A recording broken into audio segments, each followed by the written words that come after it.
Shalom, brothers and sisters. Today we will discuss the resurrection claims made in the New Testament, the Greek Scriptures. Now, Paul makes the bold claim that it can be proved in the Hebrew Scriptures, and it was foretold that the Messiah would come, die, and be resurrected on the third day. That's literally what Paul says, word for word. Now, the fact of the matter is, there is no such passage, there is no such verse that states what he claims. Let's take a look at all the passages that deal with resurrection, period, so that you know all the passages that speak about the resurrection or a resurrection. And you come to the conclusion yourself whether or not this is clearly speaking about a Messiah being resurrected. You will see very shortly this is not the case at all. Isaiah chapter 26 verse 19. Your dead will come to life, my corpses will arise. Awake and shout for joy, you who rest in the dust, for your dew is like the dew that revives vegetation, and the lifeless will be toppled to the ground. Ezekiel 37, Valley of Dry Bones. He said to me, Son of man, these bones, they are the whole house of Israel. Again, whole house of Israel. Behold, they are saying our bones are dried up and our hope is lost. We, plural, plural, plural. We are doomed. Okay, it goes on and on. It's about the resurrection. Daniel chapter 12, verse 2. Many of those who sleep in the dust, again, plural, not singular, not a Messiah, who sleep in the dust of the earth will awaken, some for everlasting life and some for everlasting shame and contempt. Hosea chapter 5, verses 15, and Hosea chapter 6, verses 1 through 2. It says, I will go and return to my place. This is God speaking, not the Messiah, until they will acknowledge their guilt, not believe in me, and seek my face, meaning God. In their hardship they will seek me. Come, let us return to Jehovah, for he has torn, and he shall heal us. He has smitten, and he shall bandage us. He will heal us after 2 days, and on the third day he will raise us up. Plural, plural, plural, not singular. And we will live before him. Psalms chapter 16, verses 8 through 11. I have set Jehovah before me always, because he is at my right hand. God, meaning. I shall not falter, therefore my heart rejoices, and my soul is elated. My flesh too rests in confidence, because you will not abandon my soul to the lower world, nor allow your devout one to witness destruction. You will reveal to me the path of life, the fullness of joys in your presence. There is delight in your right hand for eternity. Now people will read this out of context, say, that's Jesus speaking. And I say, no, it is not Jesus speaking. This is King David, who had a very, very close relationship with God. If you don't know that, I can't help you. Read it in context. It's King David speaking. All these passages are always taken out of context. In context, there is absolute clarity. Isaiah chapter 25, verse 8. He will eliminate, God, again, God. He will eliminate death forever. And my Elohim, Jehovah, will erase tears from all their faces. He will remove the shame of his nation from upon the entire earth. For Jehovah has spoken. Period, the end. Now, I have to tell you something, brothers and sisters. These are all the passages that speak about a resurrection. Period. Meaning, this is it. There is no other verse that speaks about resurrection. This is all we have in the Hebrew Scriptures. There is no such verse saying that the Messiah will die and be raised on the third day. It's not true. It's nowhere. Nothing. Zero. So Paul lied. Completely lied. Now, it's very important that you know the authorship of the New Testament. Who wrote first, who wrote second, who wrote third, so you can understand how the New Testament came about. Paul was the earliest writer in the New Testament. He wrote in the late 40s to the 50s. 40s and 50s. Paul was first. Period. Mark was the earliest gospel. He wrote in the year 70, between 70 and 75. Even Christian scholars agree that it's the year 70. Matthew and Luke wrote in the 80s. John is the latest of the Gospels, written at least the year 100, if not later. So these Gospels were written after Paul's writing. So it's very possible that they were absolutely influenced by Paul. And the later you go, the later the Gospel, the more embellished it becomes, okay? For example, this is very important, okay? Paul is the earliest writer. He gives his own testimonies. He says that he met up with Peter and James, the brother of the Lord, according to him. He never mentions an empty tomb. We're dealing with the resurrection claims in the New Testament. He never, ever mentions that the disciples told him about a resurrection. In fact, he only says he met 2 of the disciples. He was only in Jerusalem for a period of just days. He said after he had his vision on the road to Damascus, he waited for years to come back to Jerusalem. And he only met with 2 of them. No mention of an empty tomb, no mention of a 3rd day being resurrected, and no physical appearances. Listen carefully, no physical appearances. Paul never believes in a physical, bodily resurrection. In fact, he detests this. He speaks so much about a spiritual resurrection, not a physical body. Mark, the earliest gospel, ends early. The earliest manuscripts show that the women who saw the empty tomb, the alleged empty tomb, got scared and didn't tell anyone. Later scribes put in the final verses within chapter 16. But the earliest manuscripts say that there was no appearances. In Matthew, there was a visionary experience, meaning spiritual, not physical. As you go later, Luke, which is about the year 90, we see a more flesh and blood appearances. Later you go. They didn't want people to think that they were just seeing things or having hallucinations. So as you go to the later Gospels, they have him sitting down, eating bread, fish. And in John, they become so overwhelmed with the physicalness of Jesus' resurrection that they have doubting Thomas feeling the holes in his body, eating fish, sitting with them. It becomes more physical and physical as time goes on, because they don't want anyone to read the gospel and think that this was just a hallucination or they were losing their minds. It's just something to think about. So the earlier you go, the more questions you have. The later you go, the more they embellish the story. There's a lot of problems with the resurrection accounts. A lot of problems. For example, when was Jesus crucified? Well, it depends on which gospel you read. In Mark, it's the first day of Passover. So too in Matthew. So too in Luke. But in John, the latest gospel, it's the day before Passover. Who carried the cross? Well, it depends which gospel you read. In Mark, it's Simon of Cyrene. Also in Matthew, Simon of Cyrene. And also in Luke. But in John, it's Jesus by himself. What time was Jesus crucified? In Mark, it's 9 a.m. Matthew doesn't say. Luke doesn't say. John says sometime in the afternoon, not in the morning. Does Jesus drink on the cross? Well, in Mark, it says he drank wine with myrrh. Matthew, it's wine with gall.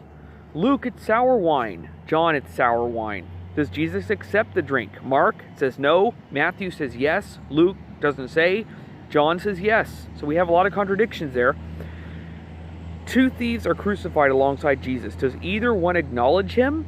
In Mark, no. They actually ridicule him. Matthew, the same thing.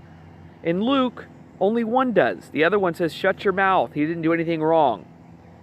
In John, nothing. When did the curtain in the temple allegedly tear? In Mark, it's after Jesus dies. In Matthew, it's after Jesus dies. In Luke, it's before Jesus dies. In John, it's not important enough to mention. What were Jesus' last words? Again, it depends on which gospel you read. In Mark, it's my God, why have you forsaken me? Matthew, my God, why have you forsaken me? In Luke, it's Father, into your hands I commit my spirit. And John, he says, it is finished. So he seems more worried in the earliest gospels, like something went terribly wrong. The later the gospel, the more confident he becomes. What did the centurion, the Roman centurion, say when Jesus died? In Mark, it's truly this man was the Son of God. In Matthew, surely he was the Son of God. In Luke, truly this man was innocent. John, nothing. What was written on the top of the cross? In Mark, the King of the Jews. In Matthew, it says, this is Jesus, the King of the Jews. In Luke, it's this is the King of the Jews. In John, it's Jesus of Nazareth, the King of the Jews. Every single gospel has a different marking for his crucifix. Who buried Jesus? In Mark, it's Joseph of Arimathea, and also in Matthew as well. In Luke, it's Joseph of Arimathea. In Acts 13, Luke writes that the Jewish leaders buried Jesus, so it's the Jewish leaders. In John, Joseph of Arimathea and Nicodemus are the ones who did it. What about the resurrection accounts themselves, the actual resurrection? Who first came to the tomb where Jesus was interred? In Mark, Mary Magdalene, Mary and the mother of Jesus, and Salome. In Matthew, Mary Magdalene and another woman named Mary. It doesn't say it was the mother. Mary Magdalene in Luke, Mary, the mother of James, Joanna, and other women. That's in Luke. And in John, it's only Mary Magdalene. When did these women come to the tomb? In Mark, it's after the sun rose on Sunday morning. Matthew, as dawn approached on Sunday morning. In Luke, early dawn on Sunday morning. In John, very early Sunday morning while it was still dark. Was the tomb open or closed when they arrived? In Mark, the stone blocking the tomb had already been rolled away. In Matthew, the tomb was still blocked by a large stone. An angel descends from heaven and rolls it away. In Luke, the stone had already been moved. John, the stone had already been moved, rolled away. Who did the women first see at the tomb? In Mark, a young man sitting inside the tomb. In Matthew, an angel sitting on the rock outside the tomb. In Luke, it's two men standing inside the tomb. In John, Mary sees no one when she first comes to the tomb. When she later returns with two disciples, she sees two angels. So it's only after she comes back with two disciples. What are the women first told at the tomb? In Mark, Jesus has risen. Tell the disciples he will be meeting them in the Galilee. In Matthew, Jesus has risen. Tell the disciples he will be meeting them in the Galilee. In Luke, they are not told that Jesus will be meeting the disciples in the Galilee and are giving specific instructions to stay in Jerusalem. In John, the angels give Mary no instructions. Jesus appears to Mary himself, who doesn't recognize him at first. He tells her to inform the disciples that he will be ascending to heaven. Do the women go and tell the disciples what they experienced? Again, Mark, the earliest manuscripts say they ran away. They didn't tell anyone, so no. In Matthew, yes. Luke, yes. John, yes. Who do the women report to? Again, Mark, nothing. Matthew, the 11 disciples. 11 disciples and other people in Luke. And in John, it's just Simon, Peter, and another unnamed disciple. What do the disciples do in response? Mark, there's nothing in the earliest manuscripts. Matthew, they go to the Galilee to meet Jesus. In Luke, they don't believe the women and their words seem like nonsense. Peter, however, runs to the tomb. In John, they go to the tomb to see for themselves. Did the women meet Jesus before going to report to the disciples? Mark, no. Matthew, yes. Luke, no. John, yes. Does John appear to Mary before or after she meets with the disciples? Mark, no. Matthew, before. Luke doesn't say. John, after. Is Mary allowed to touch Jesus after seeing him? Mark doesn't say, because they ran away and didn't tell anyone. In Matthew, there's a yes. Luke, yes. John, no. Did Mary recognize Jesus when he appeared to her? Mark, yes. Matthew, yes. Luke doesn't say. John, no. Did Mary Magdalene tell the disciples that someone had taken Jesus' body after she saw the empty tomb? Mark, nobody says. Matthew, no. Luke, no. John, yes. How many appearances did Jesus make after his resurrection? In Mark, 3. Matthew, 2. Luke, 2. John, 4. Where did Jesus first appear to his disciples? Mark, in the countryside, possibly in the Galilee. Matthew, the Galilee. Luke, Jerusalem. John, Jerusalem. It's all over the place. So even the Gospels themselves have so many errors and problems to make you feel confident. The Gospels cannot even get their central story straight of what actually happened after Jesus or Yeshua died. So there's nothing in Tanakh, nothing in the Hebrew Scriptures at all about the claims made in the New Testament. And the New Testament itself is so problematic and so all over the place, it does not give you confidence to say, I believe in this 100% because it's clear they are all on the same page. They're not all on the same page. Now, many Christians and Messianics will spin this and say, well, if you see the scene of a car accident and you have many witnesses, they're all going to have different versions of the story, and they might say it's a gray car or a light gray car or a bluish gray. These are minor differences, but what I've showed you are major, major contradictions. For example, what day did he die? You have to get that right. That's not a difference between a car being gray or light blue. I'm talking about major, major differences. For example, the 3 Gospels before John, they have them eating the Passover meal. In John, they don't eat the Passover meal because he dies on Pesach. He dies, he is the Passover lamb, so therefore, when they meet at the table, they're not eating. He's washing the feet of the disciples. You're not going to wash someone's feet and then eat food. So you see a difference there. John specifically had the agenda of making his gospel, making Jesus the Passover lamb, the sacrificial lamb, which is in fact an abomination, trying to reference Exodus, when Exodus is basically saying we slaughter this animal because it's a god of Egypt. It's a false god which Egyptians worshipped. Christians worship Jesus. The Messianics worship Yeshua as God himself. Hence the Lamb of God. When it couldn't be anything contrary, but contrary to the Torah itself. It was a false god who God had them slaughter to show Egypt that no, we will not worship your God. Your God is not God. We will worship the true and only Elohim. So the fact of the matter is, the resurrection claims made in the Greek scriptures is contrary to the Tanakh, the Hebrew scriptures. It's nowhere. And even the Gospels can't get their central story straight. It leaves us no true confidence. In fact, it just leaves more and more questions. Shalom.